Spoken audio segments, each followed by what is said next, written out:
আপনারা দেখছেন বার্তা এক নজর।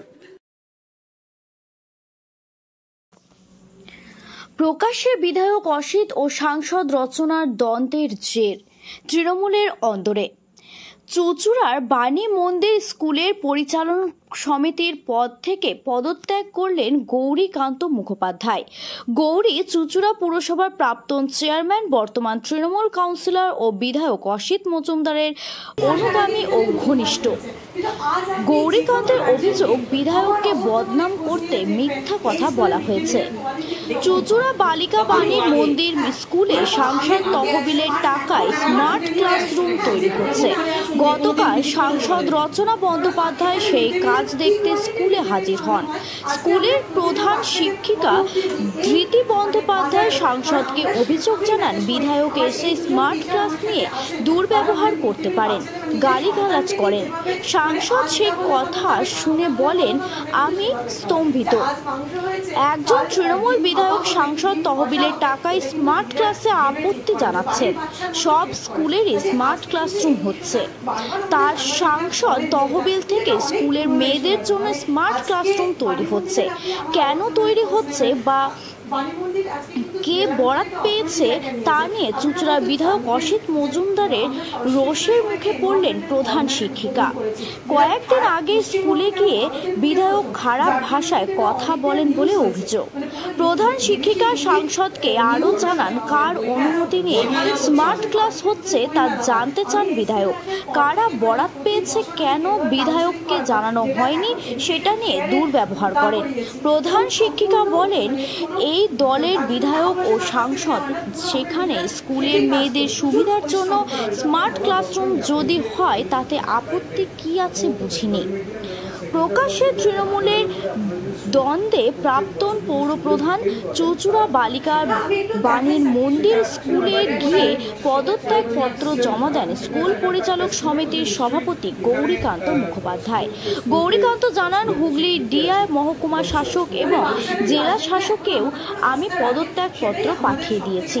গতকাল বিধায়ককে যেভাবে বদনাম করার চেষ্টা করা হয়েছে সেটা সম্পূর্ণ মিথ্যে, কারণ ঘটনার দিন আমি বিধায়কের সঙ্গে উপস্থিত ছিলাম।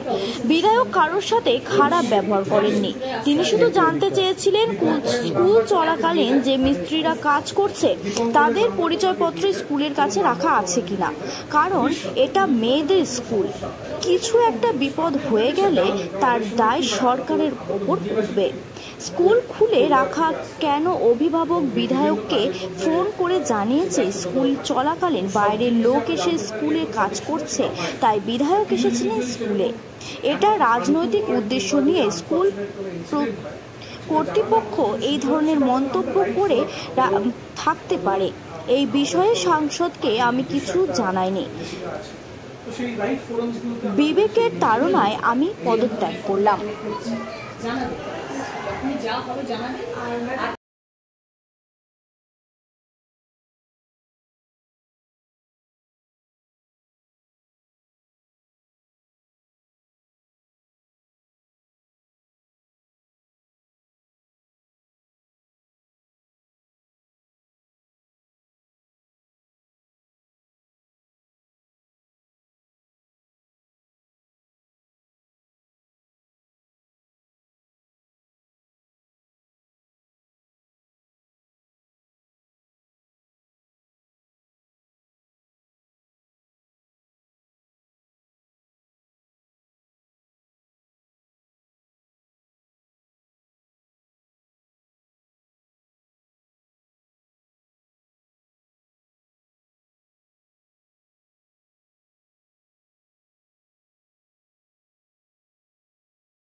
মানে আমার কাছে এটা ভীষণ একটা মানে আশ্চর্যজনক একটা মুহূর্ত, আশ্চর্যজনক একটা ঘটনা, এবং আমি বাকরুদ্ধ।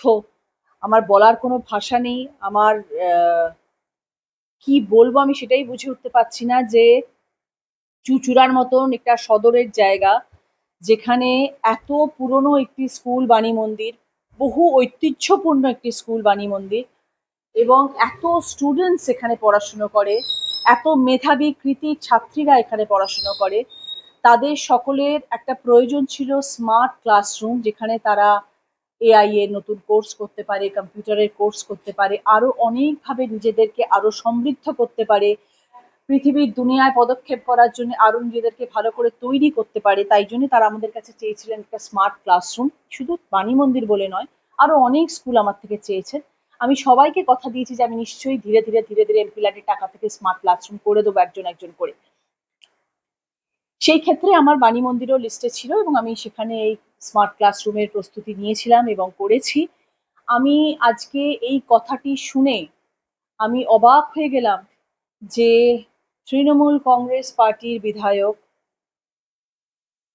এখানে এসেছিলেন, এবং এখানে এসে উনি সম্মানীয় যারা এখানে টিচার্সরা রয়েছেন, শিক্ষিকারা রয়েছেন, শিক্ষকরা রয়েছেন, তাদেরকে অশ্রাব্য ভাষায় গালিগালাজ করেছেন, এবং কেন এই স্মার্ট ক্লাসরুম এমপিল্যাডের টাকায় দেওয়া হলো সেই বিষয়েও উনি প্রচুর চিৎকার চেঁচামেচি করেছেন, এবং সব কাগজপত্র বার করতে বলেছেন, এবং বলেছেন কেন এই ক্লাসরুম হবে এবং ক্লাসরুম করার পারমিশন কে দিয়েছে। প্রথমত এমপিআরের টাকা নিয়ে সাংসদ কোথায় কি করবে সেটা সম্পূর্ণ সাংসদের নিজস্ব ইচ্ছা, নিজস্ব চিন্তা ভাবনা, নিজস্ব স্বপ্ন। কার পাশে আমি কিভাবে আমার সাংসদের তহবিল থেকে টাকা নিয়ে আমি কোথায় কি করবো সেটা সম্পূর্ণ সেটা আমার ইচ্ছে, সেই ব্যাপারে কেউ কোনো বক্তব্য রাখতে পারে না, প্রথম কথা। দ্বিতীয় কথা হচ্ছে যে স্কুলের বাচ্চারা, স্কুলের শিক্ষারা আমাদের কাছে পরম শ্রদ্ধেয় এবং পূজনীয়। তাদের সামনে এসে স্কুলে চিৎকার চেঁচামেচি করা, একটা বন্ধ ঘরে এসে উনি ওনার প্রশ্ন রাখতেই পারতেন, উনি জিজ্ঞেস করতেই পারতেন যে কিভাবে হলো, কেন হলো, কাকে জিজ্ঞেস করে হলো, আলাদা করে ভদ্রভাবেও জিজ্ঞেস করা যেত।